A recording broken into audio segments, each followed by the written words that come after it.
Hey guys, welcome back. So this video has been a little while in the making now. I've been wanting to do this repot for a while. I've had some discussions with plant friends about certain things in the hobby where we're not sure what the appropriate etiquette should be. There's like a variety of opinions and there doesn't seem to be like one right answer. But I didn't have enough to warrant a full repot video. So I asked you guys on Instagram to send in some submissions on topics of plant community etiquette gray areas where it's kind of unsure what the best practice is, what's appropriate, taking into account different situations, different relationships, different platforms. So it's going to be a very casual repot discussion.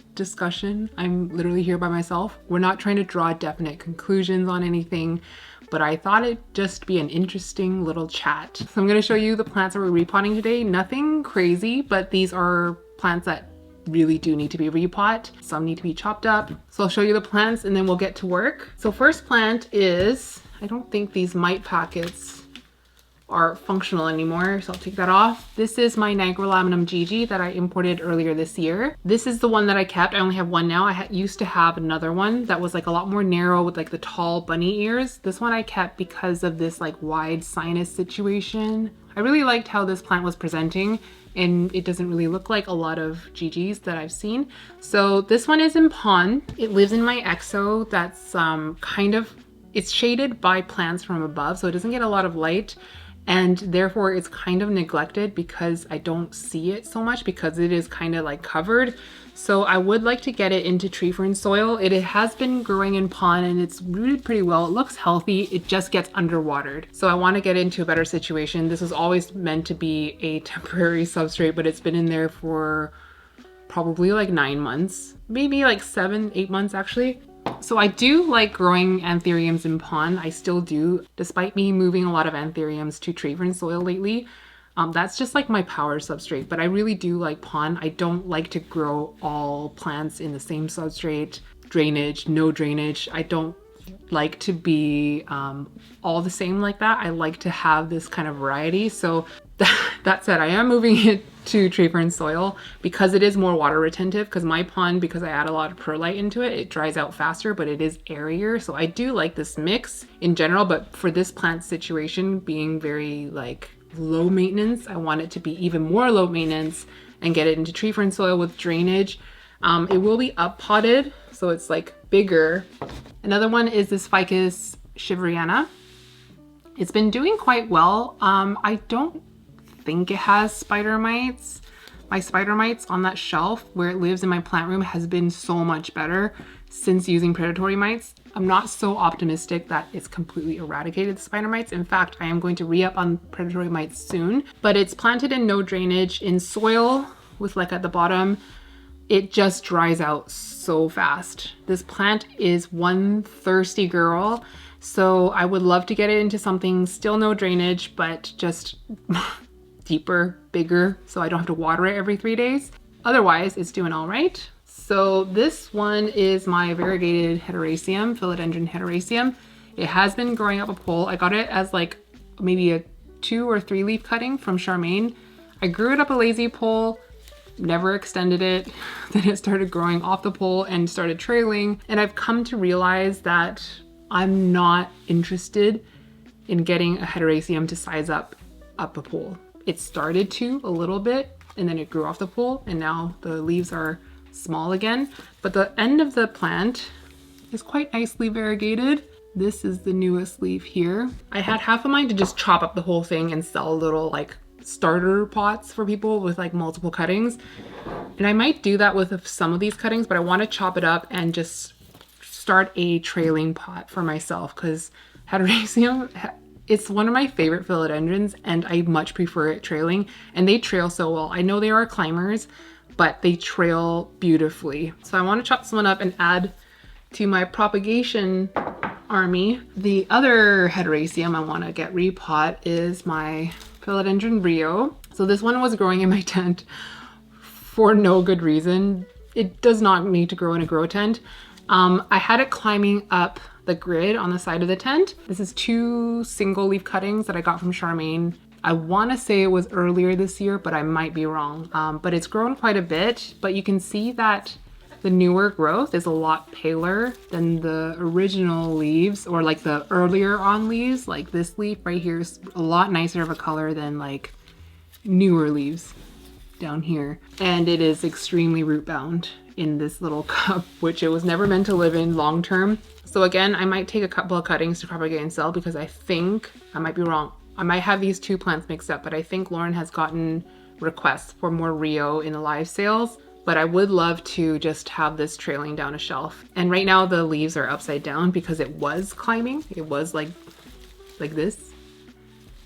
It'll figure itself out. So I'll just keep it in pond and move it just to a bigger vessel. So one video a few months ago actually, I was trying to repot this pollen, which was like really massive. And I was pulling it out of the pot, and then like I just snapped the top off, which had 0 roots, and that is now fully rooted, living on my plant room shelf. This is the bottom, and it's time to get these little babies out of this substrate. Do not need all of these roots, so I'll probably trim some roots off and just pot them separately. There's 2 plants. There's one here, one here. I'm gonna separate these 2. There was a 3rd growth point. I think that one has deactivated. So I will probably pot the stump up in like a smaller pot and just get it to like activate again. I think Pollen is a great starter anthurium. It's so easygoing. Like the fact that I snapped the entire top off and just stuck it in tree fern, stuck it in my tent, and it fully rooted out. It's growing again, it's pushing out a leaf. It has 3 flowers now. And the bottom has pushed out all this new growth, and it's completely neglected. I barely water this thing. I think I just recently dunked a ton of water in here, and I don't know if you're gonna be able to see. Probably can see it from the back a little bit more. There's some edema on the leaves, so I think there just needs to be more airflow. I think it's way too like compact with roots and substrate in this pot. This is my very sad, quite neglected Stylochaeton. I don't know if I'm saying it right. Stylochaeton, Stylochiton. I don't know, cordifolius. This is an African aroid from Bunny, Amanda. This is what it looks like. It kind of has like a Anthurium diabloense shape or Ulierum donburnsii looking shape. It has very cool kind of stripy petiole. I am 99% sure it looks like this because I've let it completely dry out a few times, but you can see there are some healthy roots in here, a couple more right here. So I don't doubt that this plant is going to bounce back, but I do want to plant it in like a nicer pot. So probably one of these guys in tree fern soil rather than just pure tree fern. And yeah, it's gonna look like that. Last one is my Carla Bivet from Woohoo Tropicals. So this is the newest leaf on this. I just showed this recently in the Who Grows It Better video with Charmaine. So this one is not desperate for a repot, but it has grown a lot of healthy roots in this tree fern soil. It has like a layer on the bottom, but just it is about, like the leaf is about touching the bottom now. So I want to get it into something taller, and basically we're just going to do that. This one's going to be a really easy one, and I need to do it now because it is pushing a leaf. There's a leaf emerging out of this petiole. I don't typically like to repot anthuriums when there's a leaf out, but at this stage I feel okay about it. And when the emergent leaf is like nearly hardened off, like nearly done expanding, maybe not quite hardening off, I'm okay with repotting it then, but not when there's like a leaf out, like a little baby curled up leaf out. Then I want to just leave it alone. I actually had quite a bit of trouble picking plants to repot today because so many anthuriums have a little baby leaf out or are flowering or are producing berries. So that is the lineup today. I don't know if that's going to cover all of the repots, but if I need to go back upstairs to grab some more plants, we will do that. I'm going to be checking my phone throughout this video to pick some topics. I didn't even really prepare that much because I want it to be very casual. I don't want to be like, this is the way it should be. So I'm going to pick ones, but I do know there are some that were like many people submitted the same thing. So we're definitely going to discuss those ones. I just don't think we're going to get to all of them. I don't know why exactly, but somehow along the lines, I have like Pavlov conditioned myself to get really hungry as soon as the camera turns on. Like on a day like this, if I'm working from home, I will literally go all day without eating because I just like won't think about it. but as soon as the camera turns on, my stomach just starts rumbling. Okay, so what I think I'll do is I'm gonna start with one type of substrate and end with another type of substrate because I think that'll be a tidier for me. Okay, I think I'm gonna start with one where a lot of people submitted something similar, not quite the same, but it's all kind of based on Anthurium IDs and names. So we'll split this up into like a couple of topics. The first one is growers naming their seedling batches versus just stating the cross. So for example, if I produced a batch of Anthurium seedlings of like Rockweanum crossed with Forgetii, just as an example, and I named the entire batch Komodo Dragon. I don't know why that came to mind. But rather than just saying this is Rockweanum Forgetii, I just say Komodo Dragon, and every seedling is a Komodo Dragon out of this batch, which we know this is something that Equigenera does. They've produced a lot. It's very confusing, you guys. It's so confusing because they produce a lot of Anthurium batches, and instead of stating the name of that cross when they sell it, so like Crystallinum luxurians, they would just call it, I forget which one that's called because I refuse to learn the names. It's called Raven's Soul, I think. And of course, being a hybrid, a lot of the plants will look very different and people will obviously refer to it as what they purchased it as. So they'll say like my Anthurium Raven's Soul, and it becomes really confusing. I'm sure a lot of you know this, but like a Delta Force has to be a clone cutting T-seed or cut from the original Delta Force. And the Delta Force is a cross between Potato radiatum and Clarinervium, but if you cross those two together, you can't say Delta Force. And similarly, the batch where Delta Force came from, that whole batch is not a batch of Delta Forces. It's just that one particular plant that looks like Delta Force. Similarly, when people nickname a plant, so like when they nickname a specific clone that has desirable traits, like a unique trait, maybe for example, it's slightly mutated to have like a really wide leaf blade or something. Sometimes you will see growers nicknaming that plant for breeding purposes. And nicknaming a plant does not mean you've registered it officially as a cultivar. So a lot of people will nickname Anthuriums. I'm talking about Anthuriums because they're bred so readily, but just so people know what they're talking about when they refer to that name. So one example is tofu, which is Jing's Indo-No-ID. If I said Indo-No-ID, you have no idea what it looks like. But if I say tofu, anyone who's seen a tofu will recall exactly which plant we're talking about. So that is already a pretty like well-established practice in the community, but naming an entire seed batch one thing, it is confusing and it doesn't make any sense. That's my opinion. I think the general consensus is that either people don't care or it's not quite right, because that's just not how things are done. So there's that. So this one is done. I left some room on the top just so when it gets taller, I can top it up with more soil if it's not like completely filling the pot already. And then every plant is gonna get inoculated off camera with my trusty dusty Great White. I've just put Great White in water and water all the plants. And I always water my plants after I repot it.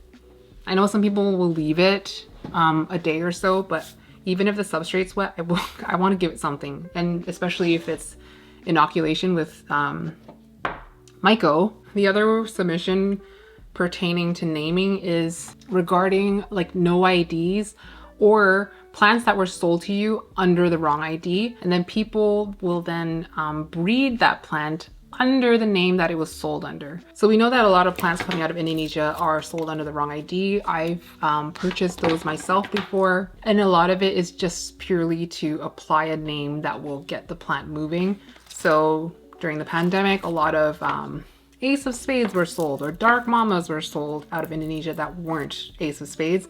So a lot of people have remedied that by calling them Indo Ace of Spades, which is supposed to imply that it's not true Ace of Spades. This is such a cute little leaf. And a lot of people were importing those plants into the US, Canada, and selling those plants under that ID, and they don't even know that it's the wrong ID. So they're passing it on under that identification. Let's just say that it's unknowingly. Let's not draw conclusions on people's intentions. This leaf never unfurled, and I'm just gonna check for pests. Don't see any pest damage on it, but it never unfurled. Let's say I imported a plant under the name Dark Phoenix. And as the plant grew, or as I started to get better at identifying anthuriums, it became clear that it wasn't a true dark phoenix.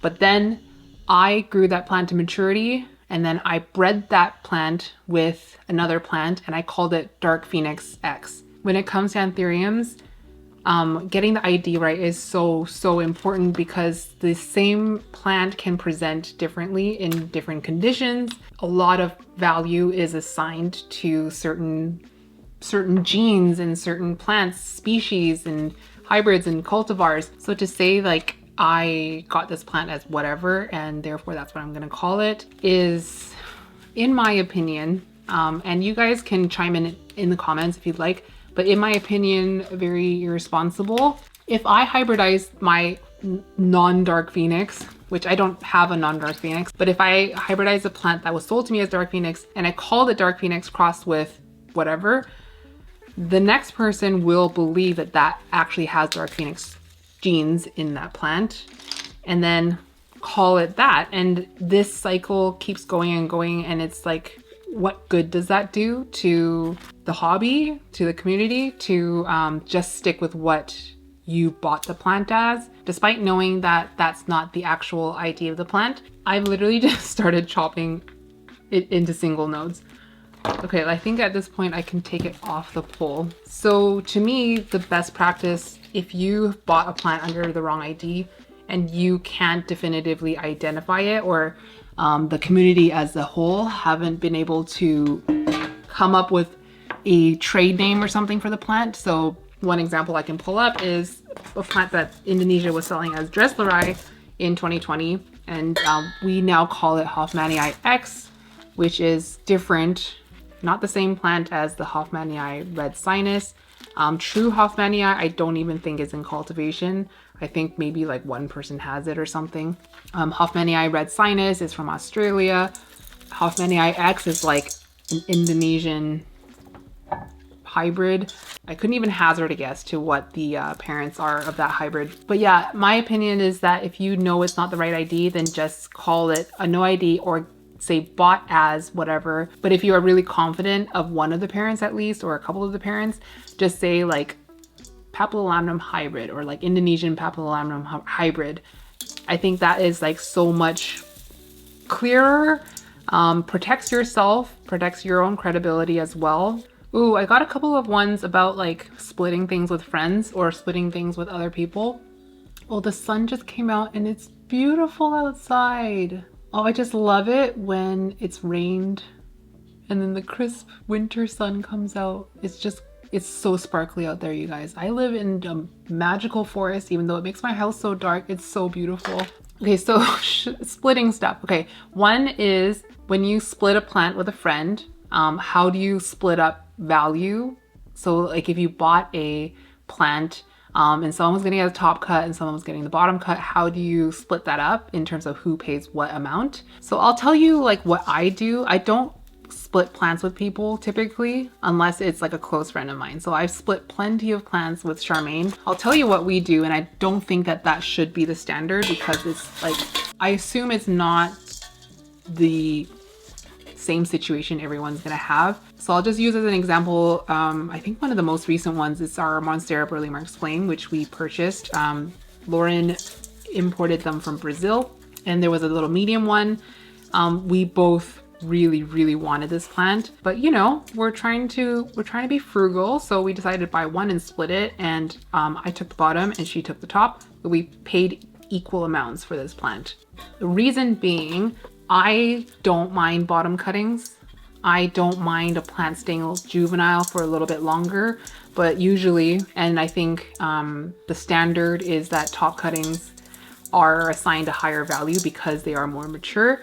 But to me, a bottom cutting has the benefit of a root system, and usually mid cuts will be the lowest value because it doesn't have the benefit of top growth, like more mature growth, and it has to start over as juvenile, but it also doesn't have the advantage of a root system. So it usually takes a lot longer for mid cut with less roots than a bottom to get going, because a bottom cutting would, unless the roots all rotted, be an established root system. So Charmaine and I have done that multiple times in the past, and I don't recall a single time where we didn't pay equal amounts. My personal opinion is if you were to buy something that reverts like a lot. So if you bought a Monstera, if it was fenestrated at the top and someone took the top cutting, they're way more likely to continue getting fenestrations after that. But a Monstera reverts to juvenile pretty drastically. So I would say a fair split would be 60-40. So 60% of the price going to the top and 40% going to the bottom. And of course, this is kind of like if you aren't friends, right? So I don't want to nickel and dime my friends, so I personally wouldn't do that. I would just go 50-50. But I feel like logically that makes sense. I don't even know what other people do because this is like stuff that I don't think gets talked about on like a public forum. So I don't even know what other people do in this situation. Another thing you could do is that you could have the bottom cut be like an extra node. That I could feel like is a fair split. But if it's a plant like an anthurium, because like if you took a cutting of an anthurium, I just use this one as an example. So it's like starting to mature a little bit. It was grown from seed, little tiny leaves on the bottom. If I cut that, the bottom will be juvenile, but it won't be like seedling juvenile. At least not for like many leaves in a row. It's not gonna go back to like infancy. So it would only take a couple of leaves for it to be back at this size. The top does have a little bit of advantage, but I wouldn't say it's as much as a philodendron or monstera. So for an anthurium, unless the bottom was like really ugly and the top was just like pristinely beautiful, I feel like it's not the worst to have it 50-50. But again, the 60-40 I think would be a very fair split as well. What am I gonna do with this? There's like moss roots and pond roots. I mean, I could keep this one. Maybe I won't do pond because it's so mossy. At the same time, I don't mind organic media in my pond because obviously I always have orchiata in my pond. So this might be okay in pond. And what I could do is just to fill out my pot, just pop in a couple more. It's gonna look so ugly for several months, but if I could just fill it out with a couple of cuttings. No, I'm gonna pot this one on its own.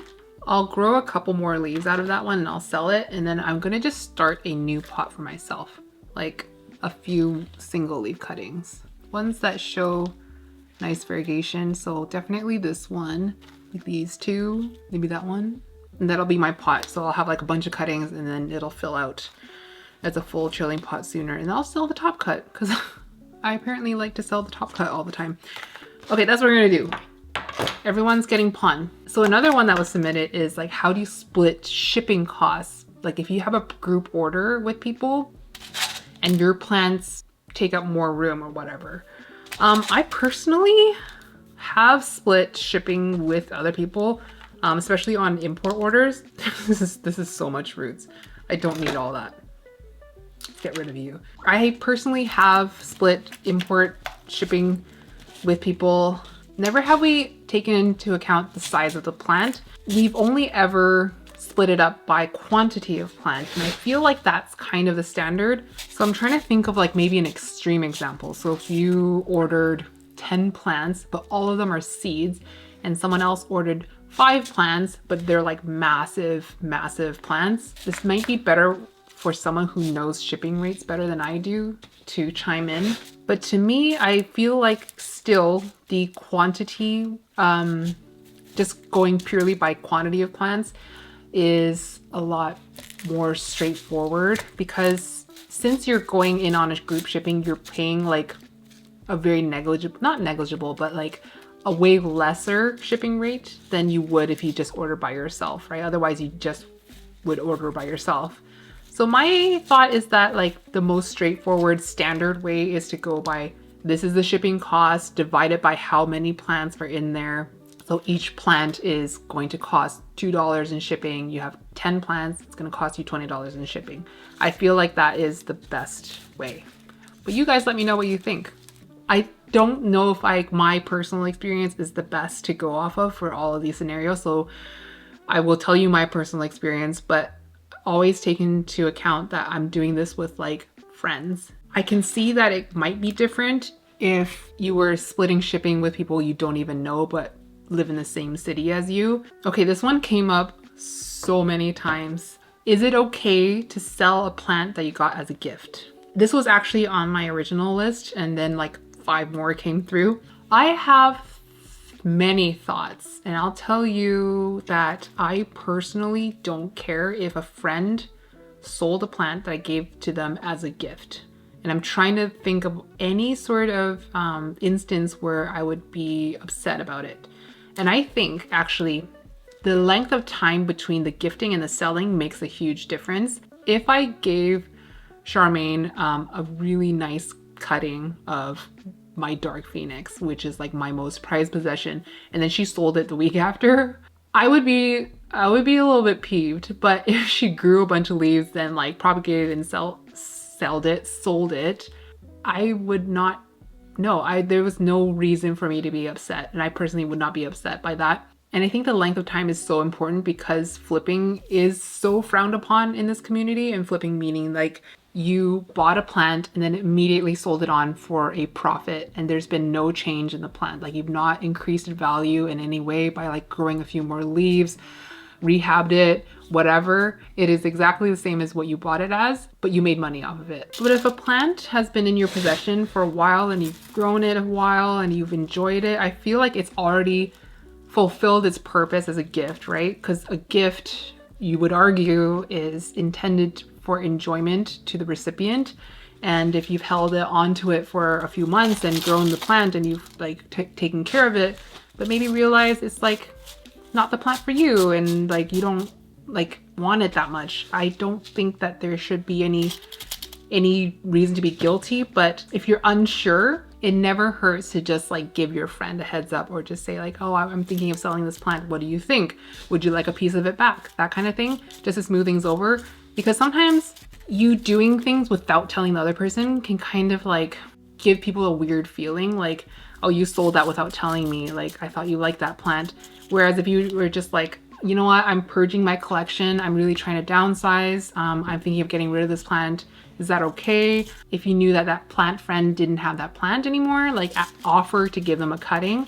And I feel like this is a very reasonable thing to do, and it would be kind of weird for someone to get upset about that. I'm kind of torn about this because on one hand, I have been purging so much this year and I've been getting so much joy out of clearing space in my house and purging things and organizing and tidying, as a lot of you will have seen in my videos.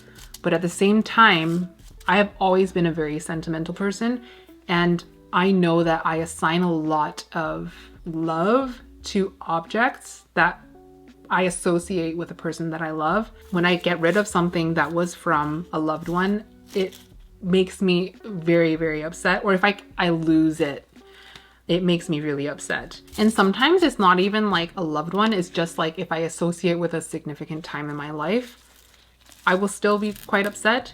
This one doesn't really have much variegation. I'm gonna throw that one out. No, let's pot it in here.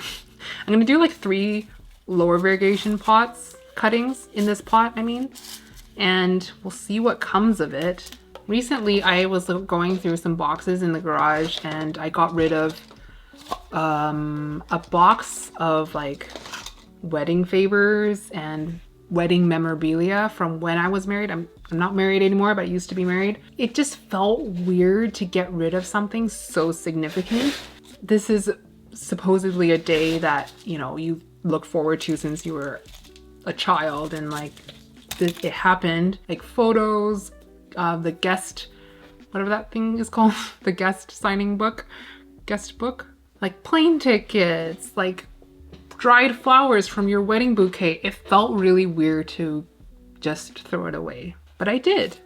And I'm getting better at that because I realized that, like, you know, it doesn't serve me any purpose to hold on to these things. In fact, it's probably not healthy to hold on to these things, but I think I will always be very sentimental, and it would like physically hurt me to get rid of a plant that like my boyfriend bought me, because like he's not a plant person, so he's not going to like understand that tastes change in the hobby. He would support anything I do, to be honest, but I would find it physically harmful to get rid of a plant that he bought me. So yeah, it is obviously dependent on every individual situation and your relationship with that person. But honestly, I think that if you've had the time to enjoy that plant, I don't see why it should be a problem, because to the gift giver, that gift has fulfilled its purpose. Another one that came up is it okay to sell a plant that you got in a trade?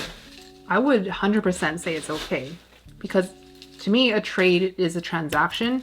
There should be no reason for someone to like reasonably expect you to keep it forever and never make a profit off of that plant because you paid for it, essentially with cutting of your plant or whatever, another plant. Yeah, I don't see why that would be an issue, or I don't see why it should be an issue. Sometimes sellers will also like put conditions on a sale, like you must never cut this plant, you must never sell this plant. I feel like that is slightly unreasonable, because at the end of the day, for a seller to do that is a little bit like, if you want to make a rule like that for selling, you might be setting yourself up to be disappointed in people. It's not really reasonable to set conditions on whoever bought that plant from you, because they paid money. They paid the value that you assigned to that plant, and that plant now belongs to them. You've transferred the ownership to them, and they should be able to do whatever they want. And I feel like there should be only like in extenuating circumstances where someone could impose those conditions. And I can't even really think of when that might be appropriate, but I'm sure there's some sort of situation where that is called for. I just don't think that sellers should be doing that, because if you do that, someone's gonna piss you off. All right, variegated heteroecium is done. I actually got a lot of pots out of it. This is gonna be my pot. There's 1, 2, 3, 4, 5. I can't count, 5 cuttings in here, and hopefully that will just root in that pond and grow as a little bush. And then like 4 other little pots, like such as. Okay, so this next one, I didn't even realize was like a point of contention until I posted in my stories. So in my stories, I was like, send me any plant etiquette gray areas, such as if you were to collaborate on seeds with another grower, how do you split the seed / revenue? That was like an example, just so people like understood what I was looking for in terms of submissions. And apparently it was a little bit of a hot topic, and I completely missed this. I didn't see where this all went down. But apparently it was a little bit of a little heated topic. I would love to see where this conversation happened, because I like to read sometimes when I'm watching TV at night. We're talking specifically about anthuriums. I'm just checking out if that's good for me. That's good for me.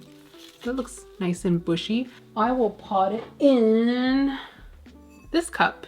When you see stickers like this, you should know that it's from Charmaine. So the question is, if 2 growers collaborate on a batch of anthuriums, so one person has the mother plant, the seed parent, and one person provides the pollen to pollinate that plant with, and it produces a batch of berries, what should be the split? So from what I gather, there are 2 very strong opinions about this. Some say, oh my gosh, it's really stuck in here. Some say that this plant has been in here for far too long. Some say that the mother plant, the person who has the mother and is growing the berries, should receive a larger share of the resulting seeds. And this is because the person is like growing the berries, harvesting the berries, splitting up the seeds, the labor that goes into that, the extra substrate or whatever, potting them up. And they might even be like growing them out a little bit before sending them on as seedlings, or they might be just like mailing just freshly squeezed seeds to the other person. The other argument is that oftentimes anthurium mothers will decline quite a bit, some more than others. Some plants, like for example my crystal mag, my Indo mag, which is not pure mag, that one produced a lot of seeds recently and then pushed out like the most pristine leaf. Not the most pristine leaf, but a massive leaf, and the other leaves didn't decline. But Jing's Dark Phoenix, when she recently selfed it, it looks like It looks like a real life human mother after it gives birth, arguably because giving birth is like one of the most traumatic things that can ever happen to you. So that's the argument for the mother plant getting more share. On the flip side, there are a lot of people who argue that it's just split down the middle. And I really wish I would have seen where this argument took place, because I would probably have a more wide variety of perspectives to talk about. But the argument for the 50-50 is that I was chatting with Juan, Gay Plant Ho, this is his handle. I was chatting to him about this topic because he has a very strong opinion about it. He sent me a bunch of voice notes to state his thoughts, but every time I hold my phone up to the camera, the mic starts crackling. So I think I'm just gonna like summarize his thoughts for you. And I feel like this could be a good representation of people who breed anthuriums seriously. So not everyone is breeding anthuriums to produce offspring that are going to like further the hobby and be like very valuable offspring. That's simply just not the case for a lot of people in the hobby. They're just breeding because it's fun. But I will say this makes complete sense for him and other people like him, Amanda, for example. So what I mean by that is like, not every anthurium is breed worthy, arguably. If you had a hybrid or a specimen of a species that didn't have really great traits that you would want to then pass on to the offspring, then it's not going to be as desirable of a breeding parent than something that has mutated to be like really interesting. You would argue that those would be more valuable in a breeding program than something that looks like really kind of mundane, like nothing really to write home about. And by crossing plants that portray certain characteristics, taking into account which traits might be recessive and dominant and what's the likelihood of those traits getting passed to the offspring. If you're taking all those things into account when you decide on like who to breed with what, and you're not just slapping pollen onto a plant like willy-nilly just when the timing lines up, which is what I've done before, you are breeding with strategy, looking ahead to the future to what you're trying to create or hopefully create, and you have like some probability of very interesting things happening, which you can then separate and then breed on or whatever. When you're thinking about breeding anthuriums this way, it makes sense that it's 50-50 because and this is Juan's argument, if I, for example, wanted to breed my Dark Phoenix, but there's nothing in my collection that I think would be really cool, but there's something in Lauren's collection that I think would be very interesting, and I asked her for pollen the next time it flowers to pollinate mine with, also assuming I didn't pay her for that pollen. His argument is that it should be 50-50 because if I could produce my desired hybrid with what I had in my own collection, then I would have no need to ask someone else for their pollen. And of course the pollen genes, the pollen parents' genes matter, otherwise I wouldn't be asking somebody else for pollen. Personally, when I have collaborated, I feel like collaborating in that context with me is a bit of a stretch because it makes it sound more important than it actually was. But when I have collaborated with friends on seed batches, we have always done it 50-50. And it's never been a discussion. It's just been like, here's some pollen, and then the person grows it out and then gives them 50% of the seeds. That's always just been what we did it without even questioning it. But going back to the 50-50 argument, one argument that Juan makes is that, like, yes, the mother plant does spend more energy and you are putting your own resources for like substrates, pots, all the stuff, the time and energy to make these seeds. But if you were to not collaborate with this person, you were gonna oh my gosh, the sun shines so beautiful. If you were to not collaborate with this person and you ended up just using your own pollen for that hybrid, that's time, energy, substrate, money, whatever you would be spending regardless. And there's an argument to be made for the time that the pollen parent owner has invested up until this point to get it to flowering size and get it to be a desirable specimen to be breeding with. I can see the argument for like, if just like two people randomly like, oh, my plant is flowering. Oh, my plant is flowering. Let's try to cross it. And there's not like a strategic element involved. I can see the skewed split working a lot more. Similar to the gifting and trading thing, it also depends on like what your personal relationship with this person is. So Jesse and I were talking about this. Like, Jesse and I are friends. This is Jesse's handle. We were talking about different scenarios where it doesn't quite make sense to make it 50-50. Let's say I was the seed parent and I was just going to do my forgetii, my dark forgetii, which is not a highly valuable plant, but it does have cool traits. Obviously, it's a forgetii, so it's going to have a few cyanids. It's dark, minimal silver, minimal to no silver, but it's not a dollar-wise highly valuable plant. Now, Jesse has a circus peanuts. So if he was to give me pollen from his circus peanuts for me to put on my forgetii, that would make the resulting offspring a lot more valuable than if I were to breed it with a crystal mag, a crystallinum, something in that bracket. I would argue that in that instance, I would not be comfortable with him only taking half or even taking less than that. And that's me as a mother parent insisting that they take more. I don't know if with friends, I would ever insist I take more just for being the mother. I don't think I have it in me to do that. I think for me, I would personally only be trading with friends in terms of plants and pollen and things like that. And I don't think that I would ever be like, well, I should get more because I'm going to be taking care of these seedlings. So you're going to get 40%, I'm going to get 60%. Like I said, it doesn't feel comfortable to me to like nickel and dime my friends. And personally, I don't see myself collaborating on a hybrid with anyone other than my personal friends, plant people that I consider actual friends. Like I said, this was apparently a very heated topic. I don't know what the two sides are arguing other than what Juan has provided to me, but I definitely see both sides. But I do think that there are situations that call for different splits, or different splits being the more logical solution. But I think that with the way that I'm hybridizing, just speaking for myself, it's either my own plants or plants that my friends own. And if I were ever the mother parent, I wouldn't say like I should get more. But let me know. Let me know. So this is my mother Rio. I'm going to, this doesn't need to live in my tent, but I don't know where I'm gonna put it now. This shelf is quite full. And this shelf is quite full. This sunshine is actually just like right in my eyeball now.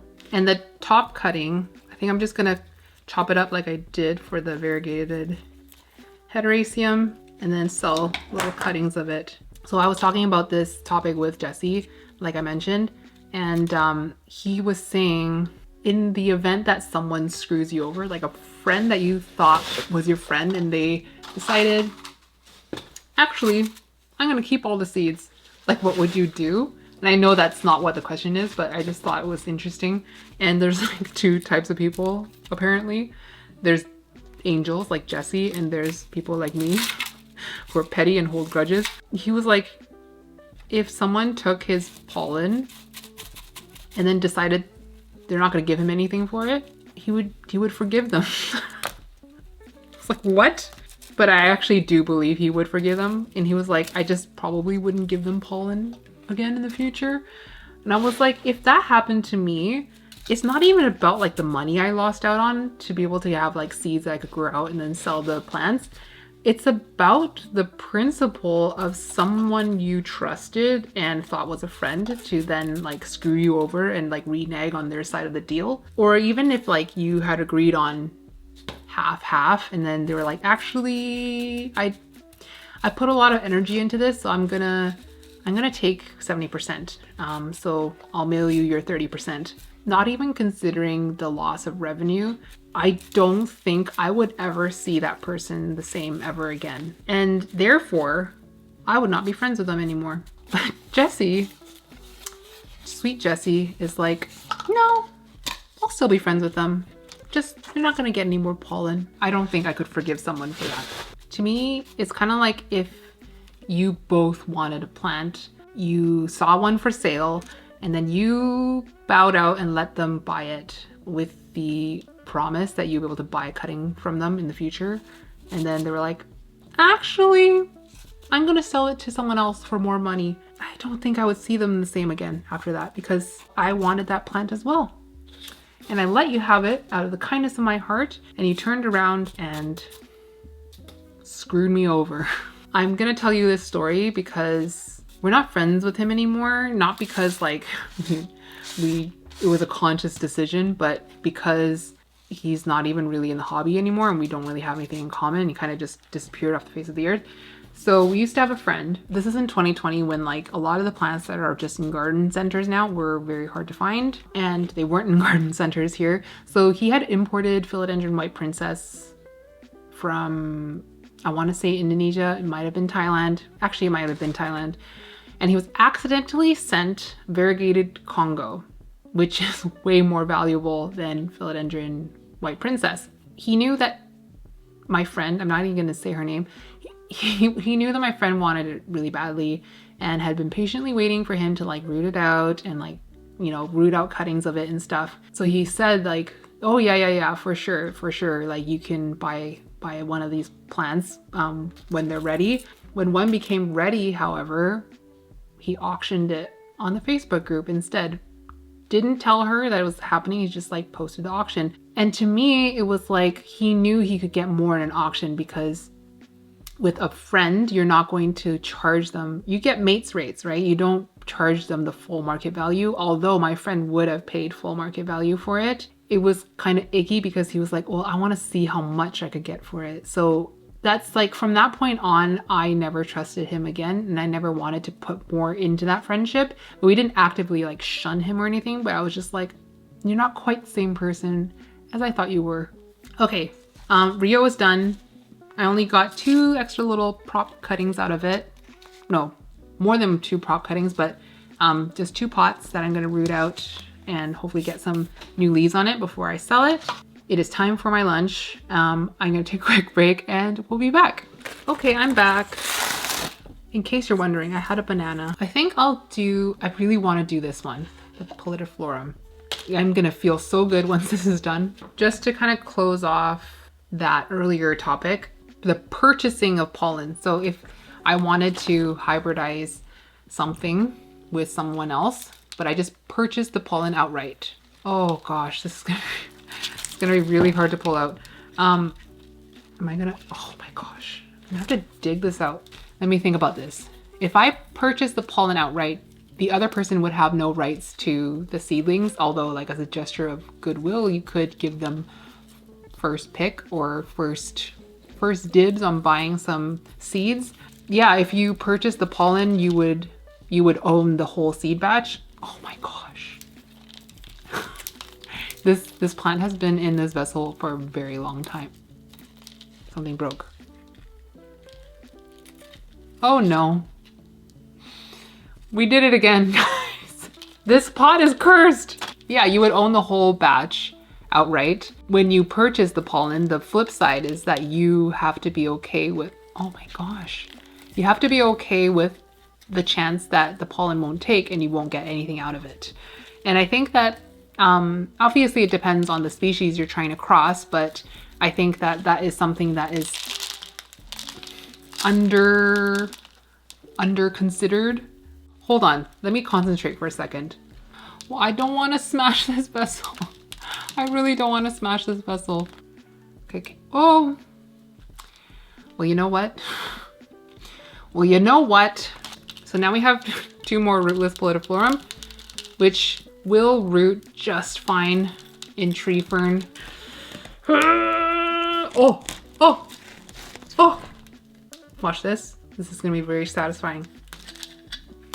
This honestly looks so freaking funny. Look how much algae is on this. Wow.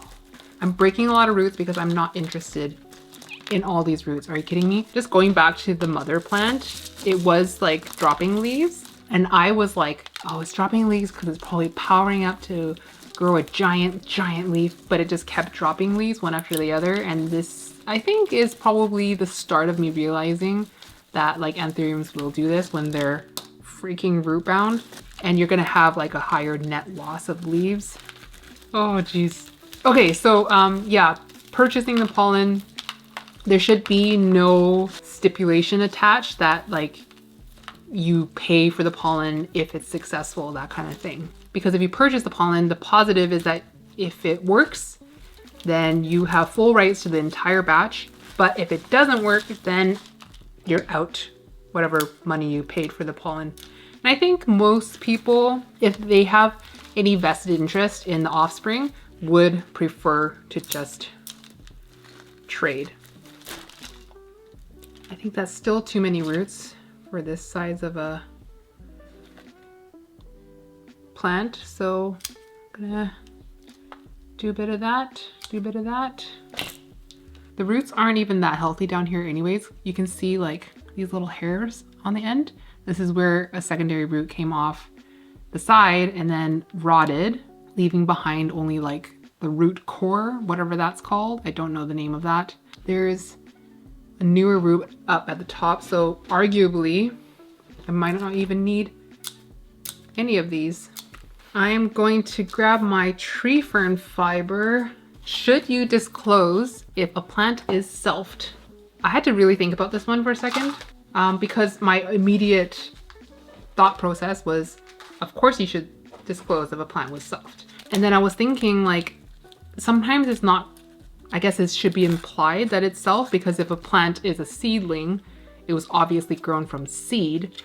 And I guess maybe I should preface this by like explaining why a selfing is relevant. Oftentimes, a lot of the plants that are in cultivation and that are very popular, desirable in the hobby are desirable because they have mutated in a way that is not quite the same as the regular species. So papillolamnum is, this won't stay in the pot.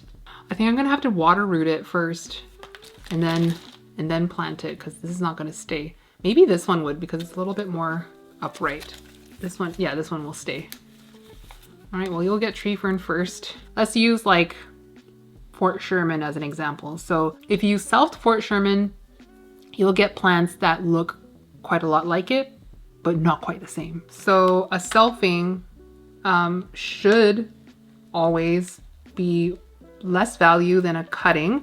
However, if that selfing ended up producing something even more majestic, that would be an exception to the rule. So I guess if you produce something by seed, it's not a clone of that plant. So if it was like a seedling, just use this little box of seedlings as an example.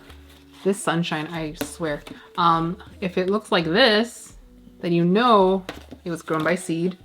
But then again, not everyone understands or looks at a seedling and understands what that means, like in terms of genetics and what to expect from the plant when it matures. Going back to identifying your plants properly, and this won't matter to everyone in the hobby, but when you're selling plants of value, it should matter that it is selfed, especially if the plant is not currently portraying its final form, its like characteristics that it will end up with. So I think this is especially important when you're selling a more high value plant that is more grown out.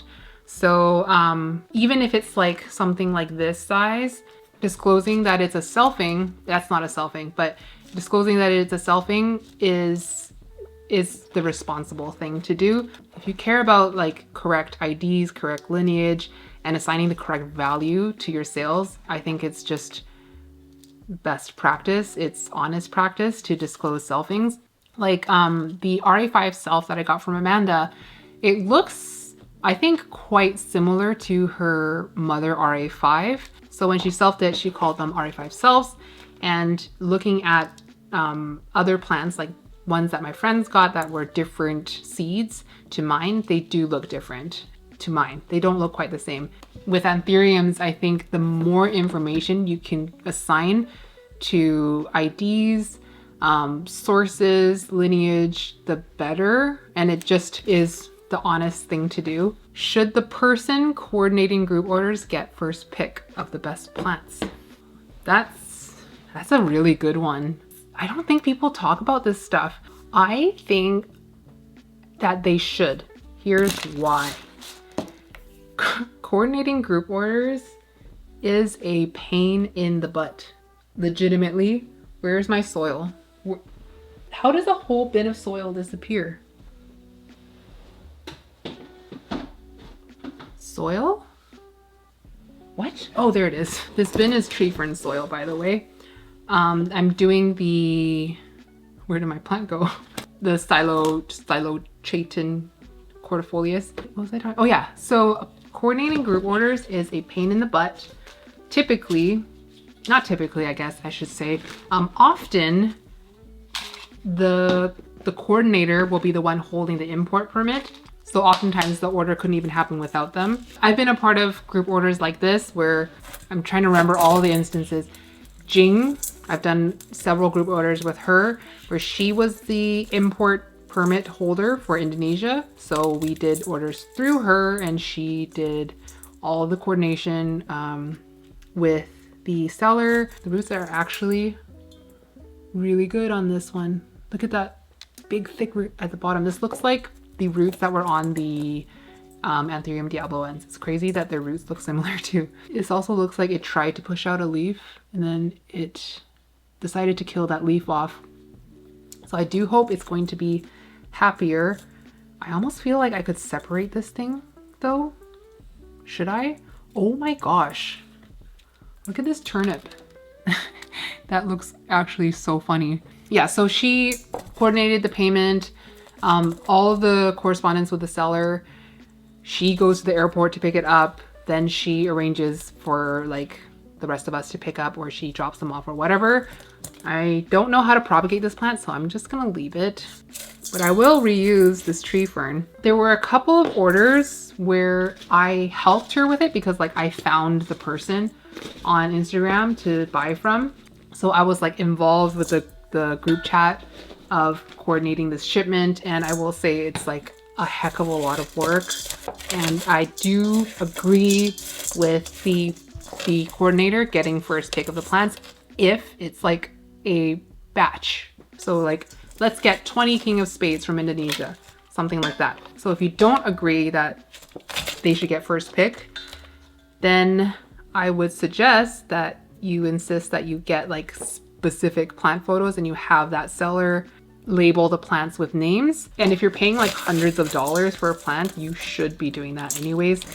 But if it's a batch of like 20, I do agree with the group order coordinator getting first pick of plants just because of the amount of work that goes into the group order, because depending on the size of the group order, it's quite a lot of work and it's like kind of a headache because people are like flaky and unresponsive sometimes. And considering the fact that in a lot of circumstances, the coordinator is the one that's making it happen, being that like it's their supplier and you wouldn't have the opportunity to buy from this supplier in the first place if it wasn't for them and their import permit. But that said, if they picked like all the good ones and left only the scraggly, like damaged, smaller plants for everyone else, it would say something to me about their character and I probably wouldn't order with them again. But then again, it's not something I consciously did, but I always just went on these little like ventures and stuff with my friends. So I wouldn't put myself in a situation in the future of like putting a lot of trust in people I don't know. So I feel like if I already kind of knew them in the first place and like trusted their character, I would trust that they wouldn't screw me over, like give me dead plants. But yeah, that's my thought on that. I feel like that is kind of standard anyways, but let me know if I am wrong in that. Is it gatekeeping to not disclose your suppliers? I would say no. I would say no, provided that in not disclosing, you're still able to verify IDs on anthuriums. So in some cases, you're going to have to disclose to prove that your plant is what you claim for it to be. And a lot of these are going to be very high ticket plants that have to be a certain lineage, and you have to be able to prove that to anyone buying it if you're going to be asking the price that that particular plant is worth. But in general, I don't think that it's gatekeeping to not disclose suppliers if you're still able to prove ID otherwise, because if you're a plant business, and I assume this is like a business, like a plant person who also has a plant business saying this, because that's your supplier, like your business, so that is your bread and butter, so you should protect your resources so that you can put food on the table. So I would not fault anyone for disclosing. No, I would not fault anyone for not disclosing their supplier. In the past, I have held off on disclosing suppliers, not for my sake, because like I didn't want anyone else to have the same plant as me, for Jing's sake, because Jing has a plant business, Plant Happens, and there were certain suppliers that she doesn't even tell us. Like she just says like my supplier, and she has that conversation off to the side. I don't need to know who it is. Like I get nothing out of knowing who it is because I still get to order from them through Jing. So I don't think that it's gatekeeping. And I also don't know if like when it comes to suppliers, and if you're not even a business, not disclosing who you got it from, I don't feel like I am entitled to information from anyone. I understand that information should be shared if it furthers the hobby and furthers education. But when it comes to like sources, I don't feel like anyone should feel entitled and that they should be mad at someone for not telling them anything regarding where they got their plants from. But that's just me. I know a lot of people feel differently on that topic. Working on the Carla BVEP now. When is it considered flipping? Like, where's the cutoff? My opinion is that it's flipping when there's no change to the plant, which is kind of different to like, if you're talking about like flipping a house, because you'd buy like a fixer-upper, you renovate it and you sell it at a way higher price, but you put a lot of work into beautifying that home and just increasing its value. I think with plants, I would say it's considered flipping if there's no change to the plant. You haven't grown it, you haven't rooted it out more. I don't think anyone's like pro flipping in like if they were on the side of the buying. Like I think the only people that are pro flipping are the ones flipping themselves. By the way, on this plant, I am using a pond reservoir layer. I'm experimenting with pond. I'll let you know if I come to any conclusions. I probably won't, but pond as a reservoir layer, this is not a good example because I find that this is like more apparent in no drainage and this is drainage.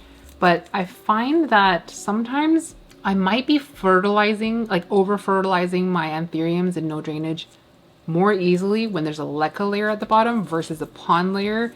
And my suspicion is that pond has a better way of like absorbing excess nutrients and releasing it back. So that's known as cation exchange capacity.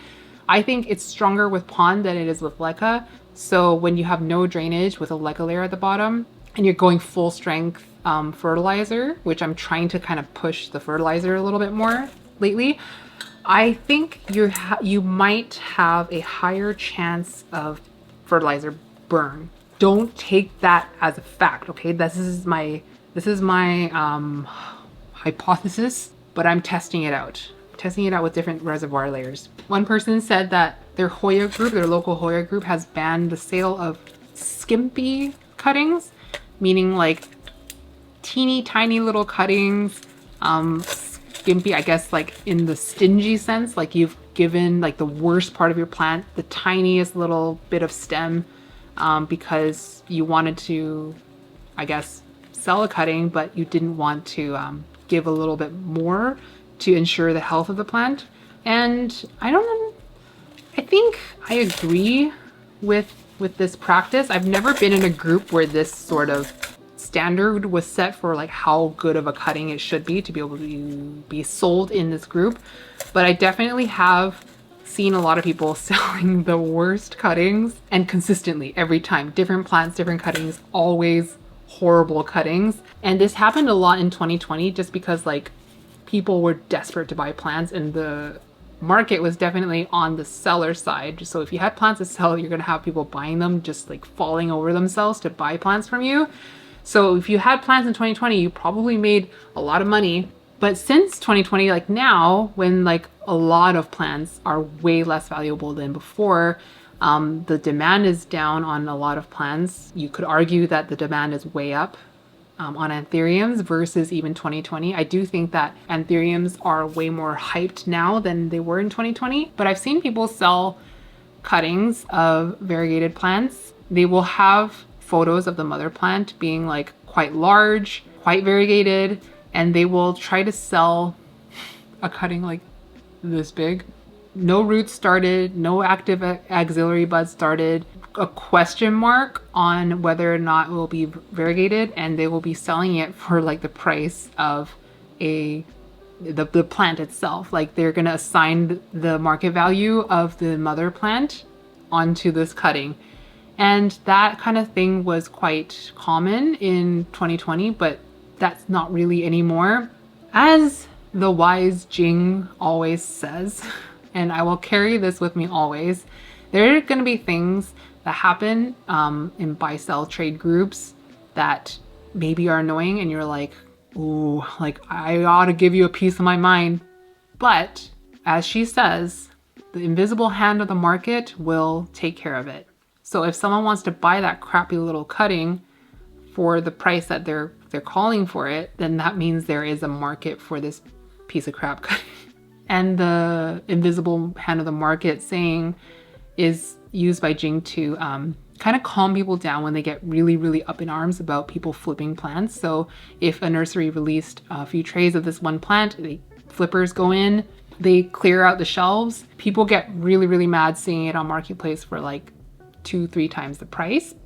But the invisible hand of the market will take care of it. They were there first. They got the plant. If people are upset that it's flipping and they're aware that it was only purchased at X amount versus whatever amount that they're charging for it, then they will hold out and wait for that next release.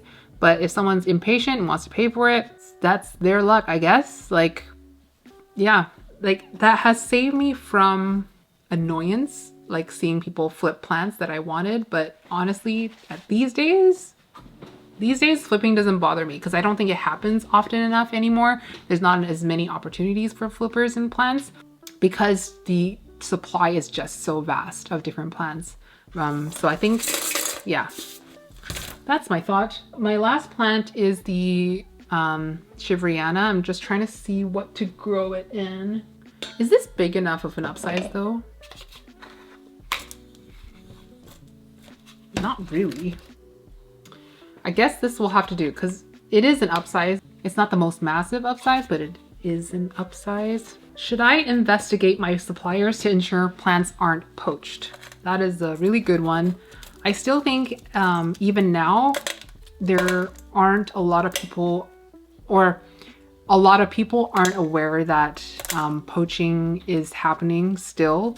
It was a lot more prolific in 2020 of like a more wide variety of plants, but lately we're seeing a lot of anthuriums being poached and being introduced to market. There will always be people that don't care that it is poached and will purchase poached plants knowing that it's poached. And it's never going to be something that like everyone agrees on. Poaching is like wild collected, but it's done illegally. So you don't have permissions to go in and collect plants from this area, and poaching is done for monetary gain. So they'll completely decimate that area, and plants provide a habitat for a lot of insects, animals.